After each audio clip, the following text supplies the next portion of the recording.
Cam4.fr, le plus grand site de webcam live réservé aux adultes. Brigitte Lahaie, Sud Radio, le Love Conseil. Eh bien, Philippe Bruneau, vous comprendrez très très bien pourquoi j'ai eu envie de revenir sur un Love Conseil qui parle de nos croyances. Nos croyances, elles ont un rôle. Elles ont le rôle de nous maintenir dans une illusion, de nous rassurer. Et elles sont importantes.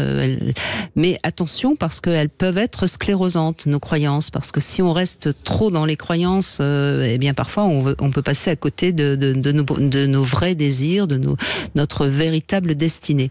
Donc c'est pour ça que c'est toujours important de comprendre si on veut aller un peu plus loin, si on veut dépasser nos croyances, parce qu'elles se sont construites généralement durant notre enfance, elles viennent de notre culture, de notre famille, ou alors, et là c'est encore plus embêtant, elles sont là pour calmer des peurs ou des angoisses. Donc c'est important de comprendre sur quoi reposent certaines de nos croyances.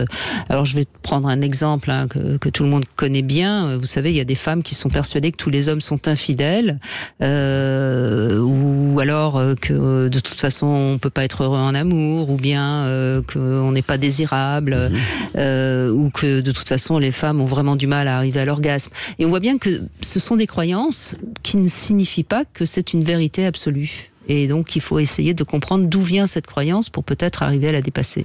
Oui, parce que sinon elle se répète, et d'ailleurs très souvent elle va se réaliser. C'est ce qu'on appelle les prescriptions autoréalisatrices, c'est-à-dire lorsque on vous a dit sans arrêt que les hommes sont infidèles et que vous en rencontrez un et que vous en rencontrez deux, une part de soi doit bien se débrouiller pour nous les faire rencontrer et que ça se vérifie. Mais bien sûr, on va chercher quelque chose qui répond à notre croyance, et donc forcément, ça renforce notre croyance et on s'en sort pas. Donc c'est important toujours de comprendre sur quoi repose une croyance qui est peut-être une autre vérité ou qui est peut-être une vérité absolue. Attention, je ne dis pas que. C'est pas la même chose. Mais très souvent, nos croyances se sont construites et ne sont pas la réalité absolue. Donc attention.